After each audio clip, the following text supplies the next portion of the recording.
മാന്യ പ്രേക്ഷകർക്ക് എൻ്റെ പ്രണാമം.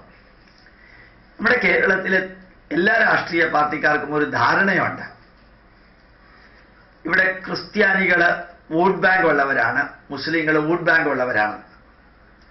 പക്ഷെ ഒന്ന് ആലോചിച്ച് നോക്കാം, 1/3 മുസ്ലിംസും 1/3 ക്രിസ്ത്യൻസും ഏകദേശം കേരളത്തിലുണ്ട്. മാത്രമല്ല, അടുത്ത കാലത്ത് ഒരു വ്യക്തി ഞാൻ ഇങ്ങനെ ചർച്ച ചെയ്യുമ്പോൾ പറയേണ്ടായി,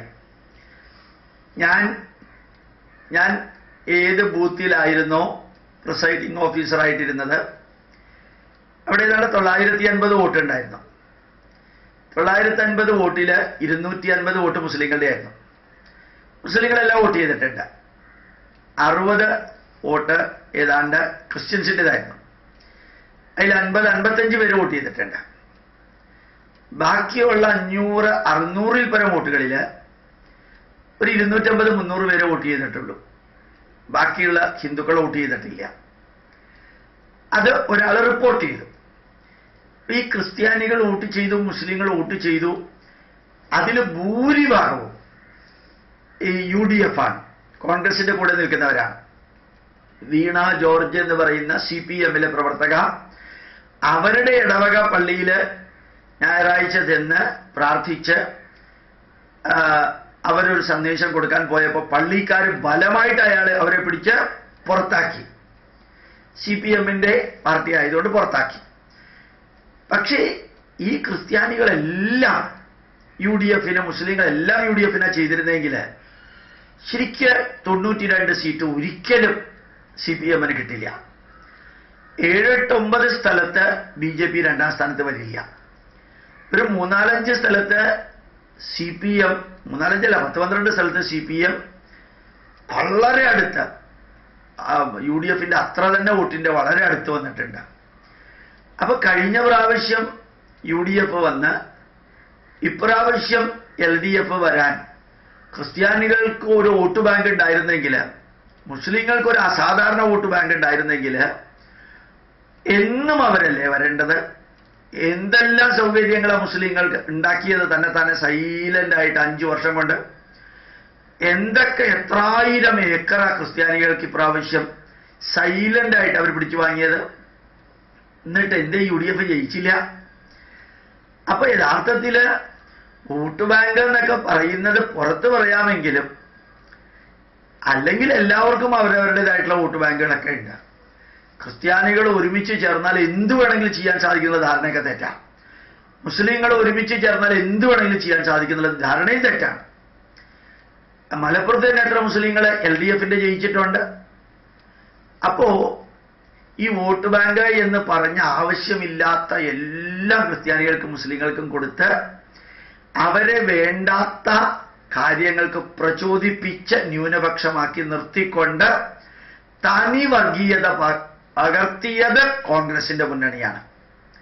മറ്റേവര് മോശമൊന്നുമല്ല, തനി വർഗീയത പടർത്തിയത്. അപ്പൊ യഥാർത്ഥത്തില് ഇപ്പൊ ഡൽഹിയിൽ ഇന്നലെ ഒരു വാർത്ത കണ്ടത്, 450ഓളം സ്ഥാപനങ്ങളും ഏതാണ്ട് 100-200 ഏക്കർ സ്ഥലവും വഖഫ് ബോർഡിന് എഴുതി കൊടുത്തിട്ടുണ്ട്. UPA മിനിസ്ട്രി അതൊക്കെ ഇൻസ്പെക്ഷന് പോവാണ്. ഗവൺമെന്റ് ലാൻഡ് എഴുതി കൊടുത്തിരിക്കുകയാണ്. അപ്പൊ ഇങ്ങനെ കുറേ ചെയ്ത് വോട്ട് ബാങ്കിലൂടെ ജയിക്കുമായിരുന്നു എങ്കിൽ 450 സീറ്റുള്ള ലോകസഭയില് 10% പോലും സീറ്റ് കിട്ടാതെ പോയി എന്നുള്ളത്, ഇത്രയും മുസ്ലിങ്ങൾക്ക് കോൺഗ്രസിനോടാണ് ആധിപത്യം എങ്കിൽ അവരല്ലേ ജയിക്കേണ്ടത്? അവരെന്തുകൊണ്ട് ബംഗാളിൽ ജയിച്ചില്ല? എന്തുകൊണ്ട് കേരളത്തിൽ ജയിച്ചില്ല? എന്തുകൊണ്ട് തമിഴ്നാട്ടിൽ ജയിച്ചില്ല? എന്തുകൊണ്ട് അവർക്ക് നിലനിൽക്കാൻ പറ്റണില്ല? അപ്പൊ ഈ ഒരു ഇമാജിനറി വോട്ട് ബാങ്ക് എന്ന പേരില് എടുക്കാവുന്നതെല്ലാം മുസ്ലിങ്ങൾ എടുക്കുന്നു, അല്ലെങ്കിൽ കൊടുക്കാവുന്നതെല്ലാം അവർക്ക് ഇവർ കൊടുക്കുന്നു. എന്നിട്ട് ഇലക്ഷന് വേണ്ടിയിട്ട് ഇല്ലാത്ത എല്ലാ തിന്മകളും ചെയ്യുന്നു. ഇനിയെങ്കിലും ഇവരറിയണം, ഏതായാലും ന്യൂനപക്ഷങ്ങൾക്ക് പരിധിക്കപ്പുറം എല്ലാം വാരിക്കോരി കൊടുക്കാമെന്ന് പിണറായി വിജയനോ CPM-ഓ ഇപ്രാവശ്യം പറഞ്ഞിട്ടില്ല. BJP government കൊടുക്കുന്നുമില്ല. ഈവൻ ഇപ്രാവശ്യം ഹജ്ജിന് പോകണമെങ്കിൽ പോലും 25,000 രൂപയുടെ ടിക്കറ്റ് എടുക്കണം. ഫ്രീയും ഓസും എല്ലാം തീർന്നു കുറേയൊക്കെ. അത് എല്ലാവർക്കും മനസ്സിലാവുകയും ചെയ്തിട്ടുണ്ട്. അവനവൻ ആത്മീയ യാത്രയ്ക്ക് പോകുമ്പോൾ പൈസ അവനവൻ്റെയാണ്. ഗവൺമെന്റ് പൈസ കൊണ്ടല്ല ആത്മീയ യാത്രയ്ക്ക് പോകേണ്ടത്. ഇങ്ങനെയെല്ലാം ചെയ്തിട്ടും വലിയ പ്രോബ്ലം ഒന്നുമില്ല. ആസാമില് എത്രയോ ബംഗ്ലാദേശിലെ മുസ്ലിങ്ങൾ ഇൻവൈഡ് ചെയ്തിട്ടുണ്ട്. എന്നിട്ടും അവിടെ ജയിച്ചത് ആരാണ്? ഇങ്ങനെയുള്ള കാര്യങ്ങൾ കൂടി ഒന്ന് ചിന്തിക്കാനും, ഇല്ലാത്ത മൈനോറിറ്റി വോട്ട് ബാങ്കിന്റെ പേരിൽ ഒരു വിഭാഗത്തിനെ മാത്രം പ്രോത്സാഹിപ്പിക്കാനും, അവരുടെ പള്ളികളിലും മസ്ജിദുകളിലും ചെന്നിട്ട് കാര്യങ്ങൾ ചോദിക്കാനും എല്ലാം ഇറങ്ങി പുറപ്പെടുമ്പോൾ ആലോചിക്കണം.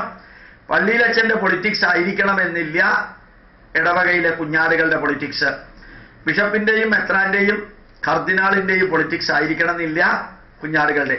അങ്ങനെ ആയിരുന്നു എങ്കിൽ ജയിക്കേണ്ടത് മുഴുവനും ക്രിസ്ത്യാനികളാകുമായിരുന്നു. കോട്ടയത്തും ചങ്ങനാശ്ശേരിയിലും ചെങ്ങന്നൂരും തിരുവല്ലയിലും പത്തനംതിട്ടയിലും മാവേലിക്കരയിലും. കാരണം അവർ ക്രിസ്ത്യൻസ് മൃഗീയ ഭൂരിപക്ഷമുള്ള സ്ഥലമാണ്. എന്തേ അവിടെ ജയിച്ചില്ല? അപ്പോ ഈ കർദിനാളും ബിഷപ്പും മെത്രാനും കന്യകാസ്ത്രീകളും ഒന്നും അല്ല കേരളത്തിന്റെ തീരുമാനം. ശരിക്ക് പിണറായി വിജയൻ വന്ന ഉടനെ ബിഷപ്പ് AKG സെന്ററിൽ പോയി പിണറായി വിജയനെ അഭിനന്ദിക്കാൻ.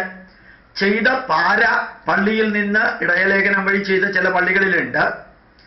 അത് കഴിഞ്ഞിട്ട് വേറെ ചില ബിഷപ്പുമാർ പറഞ്ഞു പിണറായി വിജയനാണ് അച്യുതാനന്ദനേക്കാളും ഏറ്റവും ബെസ്റ്റ് പാർട്ടി.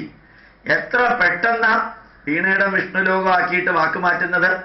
ഇങ്ങനെയുള്ള കഴിവ് ക്രിസ്ത്യാനികൾക്കുണ്ടെന്നല്ലാതെ ക്രിസ്ത്യൻ പുരോഹിതന്മാർ പറയുന്ന വ്യക്തിക്കൊന്നും വോട്ട് കൊടുക്കുന്ന കാലമൊക്കെ കഴിഞ്ഞുപോയി എന്നുകൂടി ചിന്തിക്കാൻ രാഷ്ട്രീയ പാർട്ടിക്കാർക്ക് സാധിക്കട്ടെ.